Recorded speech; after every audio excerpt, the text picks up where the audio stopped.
It's 2019. I'm sitting on the front stoop of my Midtown apartment on V Street, little fourplex there, and I'm deep in contemplation, serious thinking, because it's exactly 1 year, I realize, since one of the very worst days of my life. And as I'm thinking and sitting, the most beautiful cat I've ever seen walks up the front sidewalk and meows, and she is sleek, jet black, like a tiny little black panther, all muscle, piercing yellow eyes, pointy ears, more toes than you can possibly imagine that a cat would have. You know those horror movies where like a weird little head grows out of like a real head? That's what her paws were like little paws coming out of the main paws. But she curled up in my lap and started purring, and I'm petting her. And it almost made me forget that a year ago to the day was the day I moved into this apartment. It was the day that my lovely wife of 20 years and I decided to amicably separate and divorce. And I started my new life. I left the leafy suburbs of River Park and moved to Midtown in my late 40s. And I'm just petting this cat, and I'm starting to feel much better about things and adjusting to my new life. And my neighbor, so there's like a big Craftsman home next door, and my neighbor comes out on the porch, and she says, "Oh, I see you've met Salem." "Oh, is this your cat?" "No, she's just kind of a stray, but she's really sweet, and she's a girl. We've been feeding her up on the porch up here. We've been trying to bring her in at night, but she won't. She's just afraid of the dog. She won't come inside." And I say, "Oh, okay, yeah. No, she's very sweet. And what's up with her paws?" And she's like, "I don't know. I come to find out it's called polydactylism. It's a genetic mutation. Hemingway cats. They're great hunters and climbers, good on ships. And this is a great cat. Wow." I put her down. I need to get inside, wash my hands. I'm allergic, right? She tries to follow me inside the house. "You're not coming in here. You kidding me?" I spent decades raising children and dogs, and my kids are grown now. Guinea pigs, fish, a couple of outside cats. I am free of all responsibility at this point in my life. I do have a job that I go to every day, but other than that, I would brag to friends like, I can close this apartment door, leave for a weekend, a week, a month, fucking year. Come back, everything's exactly as I left it. I don't even have a plant. And I'm embracing my new life, although it is an adjustment after, everything else. Salem runs off. But we fall into kind of a fun little routine. I buy some little treats at Safeway and put them in a little Tupperware, and I come home from work every day. I shake the little Tupperware, and she comes running either from the east or from the west or back, sometimes across the street, which makes me very nervous. She does not look both ways. I pet her, I get my love. She's so sweet, but there's no responsibility, and then she goes away. It's a kind of a stray with benefits situation. But this doesn't last as long as I want it to last, because after a week or two, my neighbor says, "Hey, Salem's causing a lot of problems around here." "What's going on?" She's like, "Well, you know our roommate who lives in the basement flat?" I'm like, "Yeah." "Well, she's getting into his apartment at night and fighting with his cat in the middle of the night in his bed. And he's yelling at us about it, like, we got to get rid of this cat." I'm like, "Oh, yeah, I have two questions here. How's she getting in his apartment?" "Well, he cut a hole in his door for his cat. But his cat doesn't even use it. His cat fucking stays inside all the time." I'm like, "Oh, you mean he has like a little cat flap? Why doesn't he just lock it?" No. He cut a hole in his door. How do you cut a hole in your fucking door and expect the creatures of the night to not come inside in search of food, shelter, water, warmth, whatever? "Well, why is he yelling at you guys about it? It's just a stray cat." "Yeah, how do you get rid of a cat that's not even yours? It's not even your cat to get rid of." I know. It's just, he's yelling at us. He's making our lives miserable. Well, just stop feeding her. Stop feeding her. Like, I know it's not that easy. He's really making our lives miserable." Jesus, this anxiety is really getting to me. I have a good situation with this cat. I don't want her to I don't want anyone to mess it up. Some guy with a hole in the door, or some neighbor that can't, like, it's fucking drama. I'm walking home from work one day, and I get a text from my neighbor, and she says, I'm so sorry to tell you this, but things really came to a head over here today. We had it out with the roommate, and I have no choice. I got my kid to think of here. I have to get rid of Salem. I'm taking her to the shelter tomorrow. This is her last night on V Street. I'm just fucking devastated, man. I love this cat. I've lost so much this last year, and she's just this bright spot. I go to Old Ironsides and meet some friends, see some music. I drown my sorrows in bourbon and beer. I drowned them twice. I drowned them a third time. I start to stumble home about 11:30 at night. And let me say here, I've had a bit of a complicated relationship with alcohol in my life. And it's quite rare that I will say, I'm glad I had as much to drink as I did that night, and I'm proud of the decisions that I made when my inhibitions were down through the floor. Except on this night, I do say that, because I hatched a plan on the way home. And I got home, and I shook the Tupperware, and Salem came running from across the street. She did not look both ways. I snatched her up, and I brought her inside, and I slammed the door, and I locked it. And I locked it twice, and I locked it thrice. And I looked at her in her piercing yellow eyes. I said, look at me. You're my cat now. And I'm never letting anyone take you away from me. I texted my neighbor. I said, I brought Salem inside my house. I'm going to take her to the vet tomorrow, see if she's microchipped. If she's not, I'm going to microchip her to me. I'm going to get her shots. Thanks for taking care of her these last few weeks. So, well, what are we going to do about the neighbor? He's still going to yell at us. I said, shh. This is no longer your problem. It's my cat now. I look around, I realize I don't have a litter box, I don't have cat litter, I don't have cat food, I don't have shit. But I make her a little fold a little blanket, put her on the couch. You sleep out here. Don't piss on anything, don't shit on anything, don't scratch anything up. I'll see you in the morning. She's like, all right. Wake up in the morning, head's pounding. Run down the hall. There she is, right where I left her. Say, yeah, I like sleeping inside. This is good. It's a good thing. Okay. Litter box. I race down to Petco. What time do they open? Okay. Go to Petco. I'm waiting when Petco opens. Keith Lowell Jensen lets me in. I need a litter box. I need cat litter. I need cat food. I need a bowl. I need treats. I need a bed. I need all the shit for a cat. He helps me out, brings me up. I take it all home. Set up the litter box for her. She uses it immediately. No problem. Okay, thank God. Take her to the vet. She have a microchip? No microchip. Put the chip in. Chip her to chip. Let's go. The vet says, you got it. By the way, you wrote on the intake form that this is a female cat. Is it important to you that this is a female cat? That's not important to me necessarily. Well, he's been neutered, but this is a male cat. You see, that's his penis. And she's pointing to a little tuft of hair, and I normally carry a microscope around in my back pocket from high school science lab days, and I turn the dials, and I zero in on the little tuft of hair, and I don't see the cat's penis.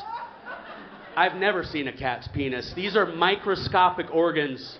I don't know how they procreate, these creatures, but apparently they do. The vet knows best, so I have a boy cat now. It's 2019. Used to be a girl, now you're a boy. I'm good with it. So me and my new boy cat, we go home and we start our new life together. I keep the name Salem. The neighbor named it What the Hell. And every day we go to work. Oh, never another problem with the neighbor, by the way. The guy, he just sleeps in my house, and I never saw that guy. Not a problem, right? Go figure. Every day I go to work, I turn right. Salem goes to work, he turns left. He hunts, he kills, mice and rats, and he chases squirrels, he squawks at birds, he fights other cats. Salem hates every other cat on this planet with a white-hot fury.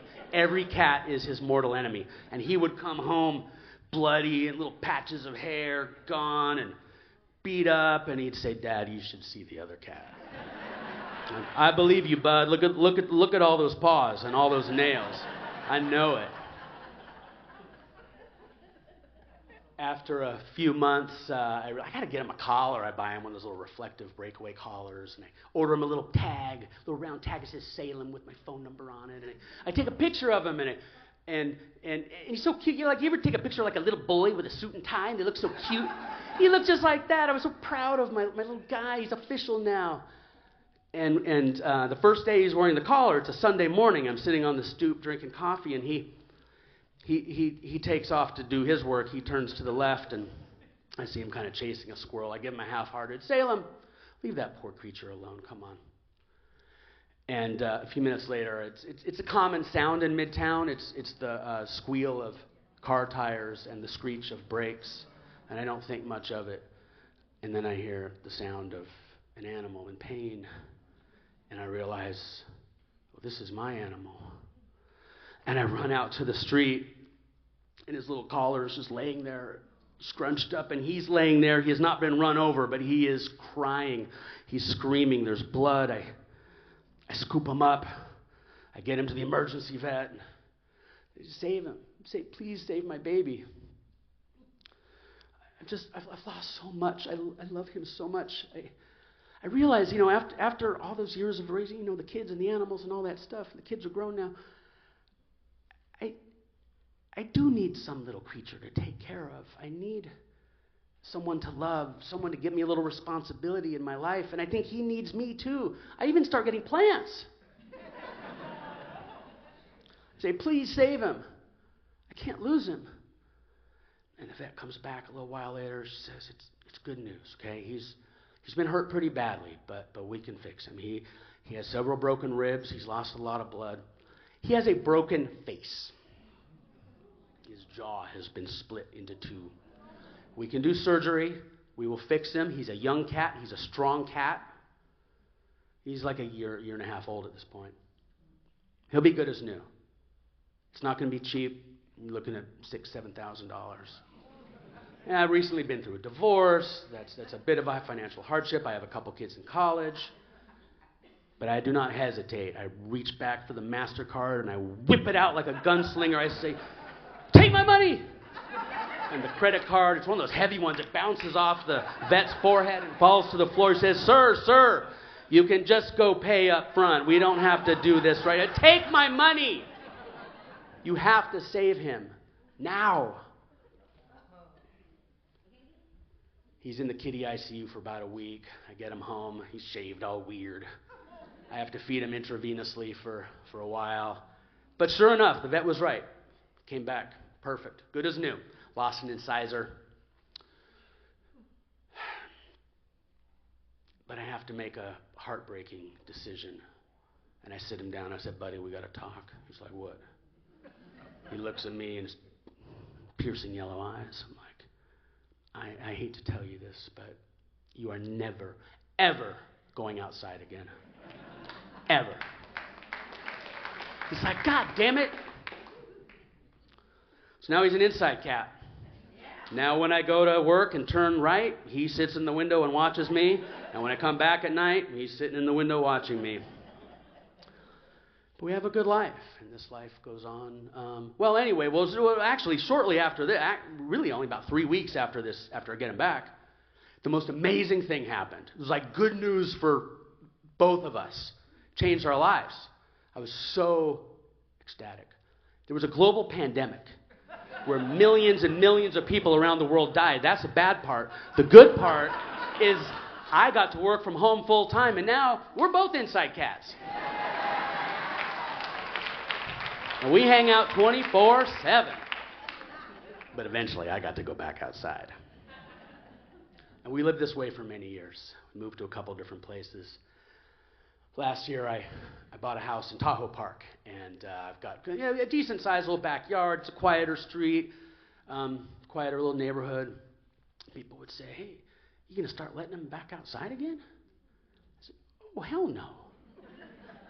I can't trust him.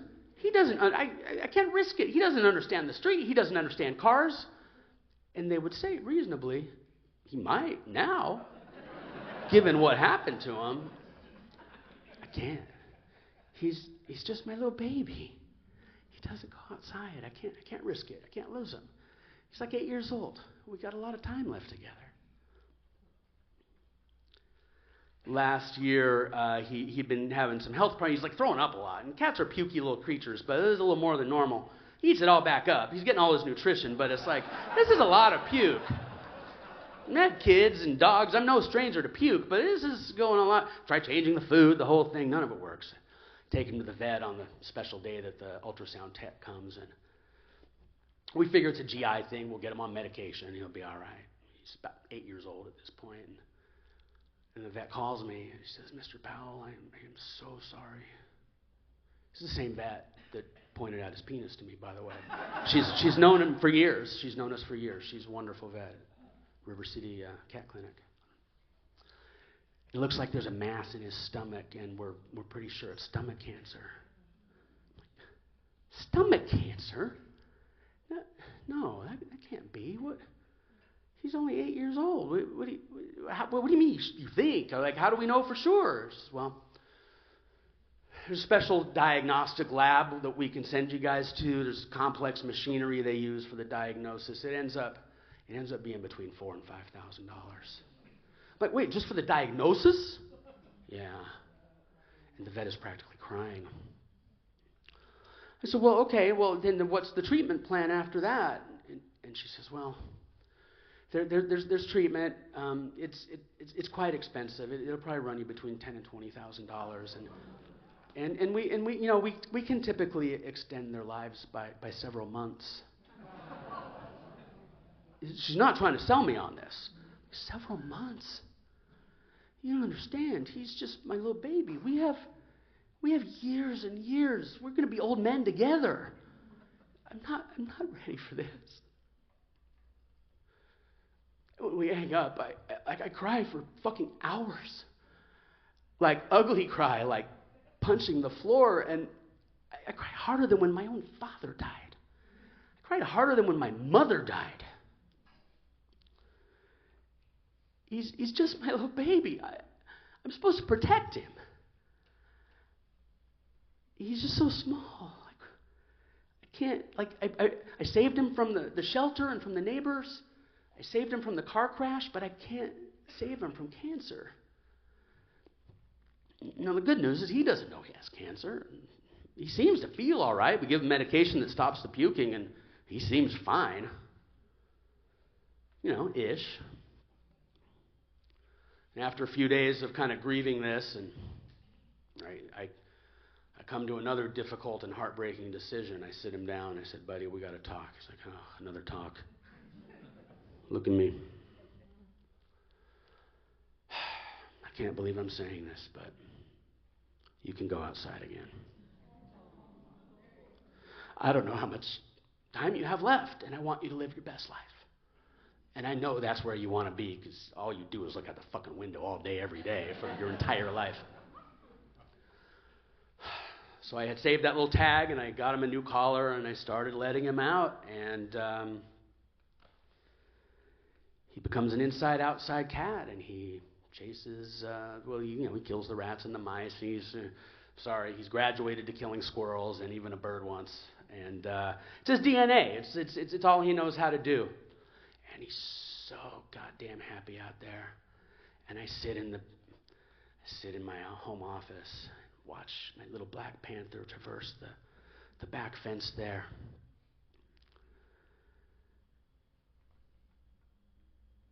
And I don't know how much time we have left together. And when they asked me to tell this story several months ago, I didn't know if I was going to be telling the story of a living cat or a dead cat. And I'm so happy to say that I'm telling the story of a living cat today. He's at home waiting for me right now. And every day when I let him out, this is no joke, I tell him 4 things, because I want this imprinted into his brain. I tell him 4 things. I call them Salem's 4 principles for living his best life. And soon I realized these are the same 4 principles that allow me to live my best life. And they might even help you live your best life. So we're going to count them off right now. And I want your help a little bit, okay? We're going to count up from 1. So it imprints into our brains so we can take this information out into the world. We can all live our best life. Are you ready? Salem's principles for living your best life. Number 1. Go outside. Principle number 2. Have fun. Principle number 3. Don't fight too much. And the most important thing, principle number 4. For God's sake, people, stay out of the street.